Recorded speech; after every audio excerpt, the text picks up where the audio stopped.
Le domaine des Ashford se dressait derrière ces grilles de fer comme un symbole sculpté dans l'argent lui-même. 3 hectares de pelouse impeccable, des haies taillées avec une précision militaire, des murs de pierre récurés au point de refléter le ciel gris de novembre. C'était le genre d'endroit conçu pour impressionner de loin et étouffer dès qu'on y mettait les pieds. Pour Elena Martinez, debout à l'entrée réservée aux domestiques, sa lettre d'entretien serrée dans les mains, cela ressemblait moins à une maison qu'à un mausolée bâti pour préserver le succès. Et rien d'autre. À 26 ans, Elena avait déjà appris ce que signifiait être provisoire. Depuis son immigration du Mexique, elle avait travaillé pour famille après famille. Nounou, femme de ménage, aide-soignante, toujours compétente, toujours professionnelle et toujours, tôt ou tard, remplacée. Parfois, son anglais n'était pas assez soigné. Parfois, elle ne correspondait pas à l'image. Parfois, aucune raison n'était donnée. Elle avait appris à ne pas discuter avec la richesse. Elle passait simplement à autre chose. Ce poste-ci, cependant, était différent. Le salaire à lui seul l'avait fait hésiter. Poste en résidence. Un seul enfant, un père veuf. Expérience avec des enfants ayant des besoins particuliers souhaités. Elena savait qu'il valait mieux ne pas espérer. Mais l'espoir l'avait suivi malgré tout, se glissant à travers les fissures qu'elle tentait de sceller. La femme qui ouvrit la porte la détailla de la tête aux pieds avec une efficacité bien rodée. « Vous avez 3 minutes d'avance, dit-elle. C'est acceptable. » Madame Pemberton, la responsable du personnel, conduisit Elena à travers des couloirs bordés d'œuvres d'art que personne ne touchait et de meubles sur lesquels personne ne s'asseyait. Tout était impeccable. Tout était froid. Le bureau où elles entrèrent était dominé par des écrans. L'homme derrière le bureau ne leva pas les yeux tout de suite. Il parlait au téléphone, donnant des ordres avec l'aisance de quelqu'un habitué à être obéi. Alexander Ashford, héritier, PDG, 35 ans. Elena reconnut son visage grâce aux articles qu'elle avait consultés avec nervosité la veille au soir. Lorsqu'il la regarda enfin, son regard était vif et évaluateur. Il évoqua ses emplois passés comme une liste d'échecs. Puis il parla de son fils. « Thomas est aveugle, dit-il d'un ton plat. Irrémédiablement, il a des capacités limitées. » Les mots retombèrent lourdement entre eux. Elena garda une voix posée. Elle posa une question que personne n'avait osé lui poser auparavant. « Puis-je rencontrer Thomas ?» dit-elle. Avant de décider si je suis la personne qu'il lui faut, pour la première fois, Alexander marqua une pause, et quelque part dans le silence qui suivit, quelque chose commença à changer.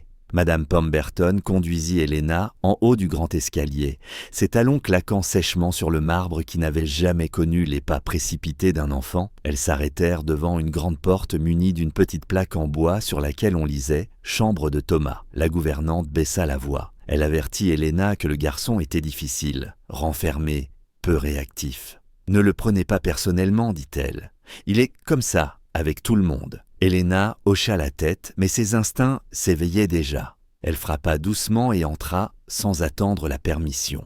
La pièce était spacieuse, meublée avec luxe, remplie de jouets disposés davantage comme des objets d'exposition que comme des invitations au jeu. Près de la fenêtre se trouvait un petit garçon assis dans un fauteuil à bascule, le corps raide, les mains crispées fermement sur les accoudoirs. Son regard fixe, sans point d'ancrage, confirmait ce que son père avait dit, aveugle.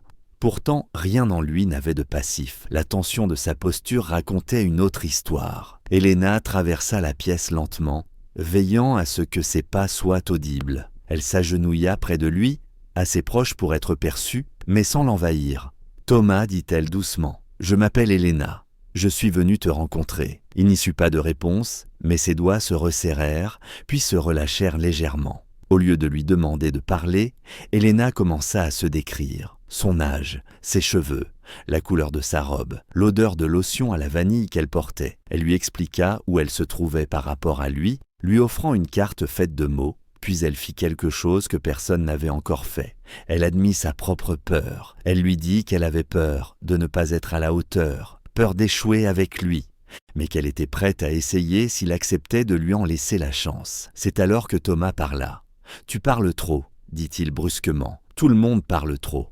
Ils pensent que je n'entends pas parce que je ne vois pas. » La franchise de ces mots la frappa comme un coup. Elena sourit, sans se vexer. Elle lui demanda s'il préférait le silence. Il lui dit de partir, dit que tout le monde finissait toujours par partir. Helena ne discuta pas, elle ne promit pas l'éternité. Elle promit l'honnêteté. « Pas aujourd'hui, dit-elle, pas sans lui dire correctement au revoir. » Puis Thomas répéta les mots de son père, capacité limitée, et demanda s'ils étaient vrais. « Non, répondit Helena fermement, avant même de pouvoir se retenir. Et lorsque Thomas se tourna entièrement vers elle, surpris que quelqu'un ose contredire son père, elle poursuivit. Elle lui expliqua pourquoi elle le croyait intelligent, observateur, protecteur, capable. Pour la première fois, Thomas sourit, un sourire discret, incertain, réel. « Vous allez prendre le poste ?» demanda-t-il. Helena répondit sans hésiter, « Si ton père veut bien de moi. » Et en le disant, elle savait déjà qu'elle s'engageait dans quelque chose de bien plus grand qu'un simple emploi. Helena s'installa dans les modestes quartiers du 3e étage en l'espace d'une semaine, et avec cela vint une routine, stable, prévisible, discrètement rassurante. Les matinées étaient consacrées à l'habillage, les après-midi à la lecture, les soirées à des rituels apaisants qui aidèrent Thomas à s'endormir. En apparence, tout correspondait à ce qu'Alexander avait décrit. Un enfant aveugle avançant dans le monde avec prudence, les mains tendues, les pas mesurés, l'anxiété vibrant sous chacun de ses mouvements. Pourtant, sous cette surface, Helena commença à remarquer des choses qui n'avaient pas leur place. Cela commença par de petits détails. Un jouet tombé que Thomas attrapa trop vite, sa main se posant dessus sans tâtonner. Un livre illustré qu'Helena décrivait à voix haute, traduisant soigneusement les couleurs en mots, jusqu'à ce que Thomas l'interrompe pour la corriger. « Ce chapeau n'est pas rouge, dit-il, il est orange. » Helena lui demanda comment il le savait. Il répondit trop rapidement, évoquant la mémoire, les descriptions de sa mère. Mais le livre était neuf. Helena avait vu Madame Pemberton le déballer quelques jours plus tôt. Les incohérences se multiplièrent, s'accumulant silencieusement dans l'esprit d'Helena. Puis, un soir, à l'heure du bain, tout se dénoua. Elle s'était détournée pour prendre une serviette lorsque Thomas parla d'une voix tranchante. « N'utilise pas le savon bleu. » Helena se figea.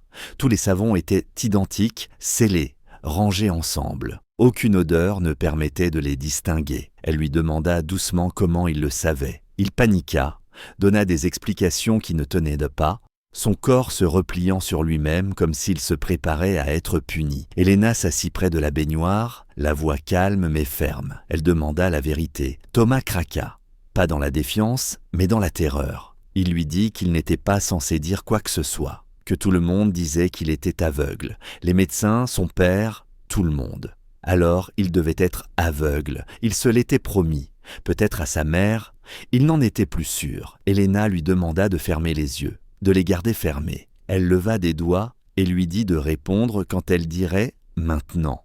Lorsqu'il entr'ouvrit les yeux et répondit correctement, la vérité se dressa, nue, entre eux. Quand elle lui demanda de la regarder, ses yeux suivirent ses mouvements sans effort. Thomas s'effondra en sanglots, le poids de toutes ces années se déversant d'un coup. Il lui parla de l'Europe, du traitement qui avait fonctionné, de l'accident de voiture sur le chemin du retour, de la façon dont le chagrin de son père s'était transformé en autre chose, de la manière dont être aveugle donnait un sens à la mort de sa mère, de la façon dont faire semblant empêchait son père de le regarder avec reproche. Helena le serra contre elle tandis qu'il pleurait, le cœur brisé par la clarté de cette révélation.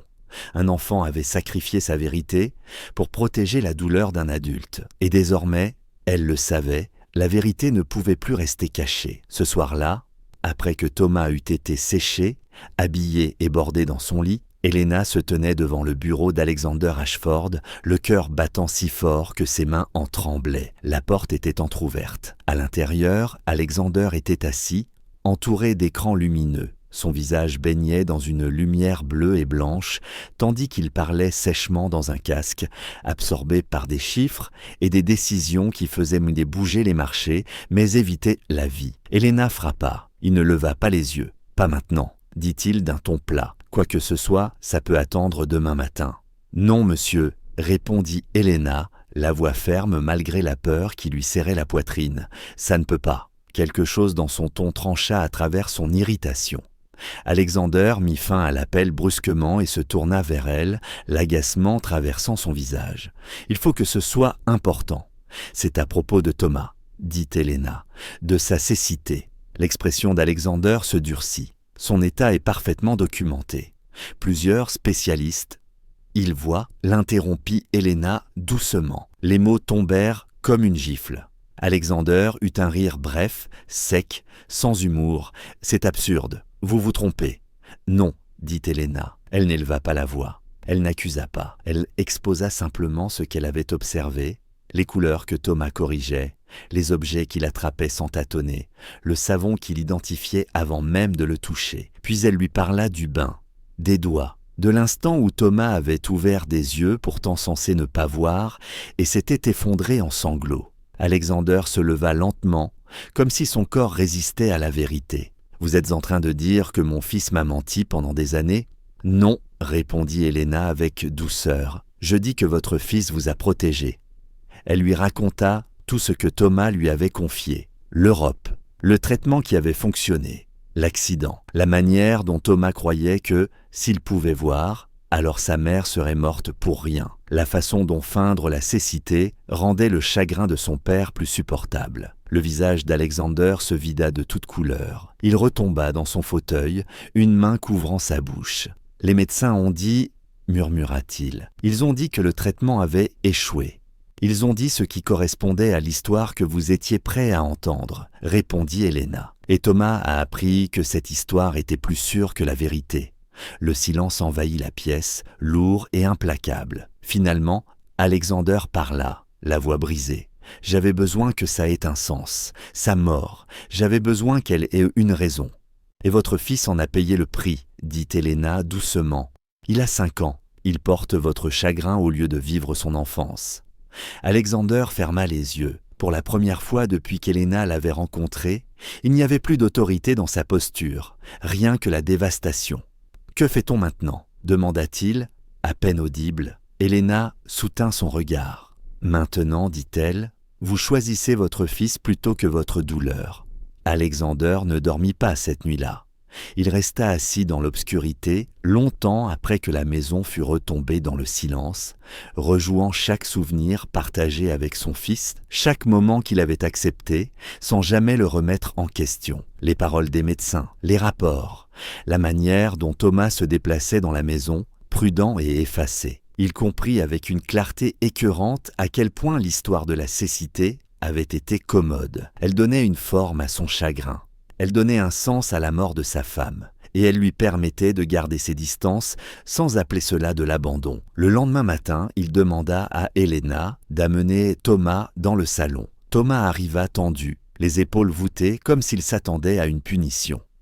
Helena resta proche mais silencieuse, faisant clairement comprendre qu'il s'agissait d'un moment que père et fils devaient affronter ensemble. Alexander s'agenouilla devant l'enfant, la voix instable, dépouillée de toute autorité. « Tu peux voir, dit-il. Ce n'était pas une question. » Thomas hocha la tête, les yeux baissés. « Je ne voulais pas te rendre triste, murmura-t-il. Je pensais que si je restais aveugle, le voyage de maman aurait un sens. » Alexander craqua. Il serra son fils dans ses bras, avec une désespération qui les surprit tous les deux. Il s'excusa, pas une fois mais encore et encore, d'avoir cru les mauvaises personnes, de ne pas avoir écouté, d'avoir laissé son chagrin devenir plus lourd que son amour. Il dit à Thomas la vérité qu'il n'avait jamais osé prononcer à voix haute. Sa mère était morte à cause d'un conducteur ivre, et non à cause d'un traitement, ni à cause de son fils. Que son amour n'avait jamais exigé de sacrifice en retour. Dans les semaines qui suivirent,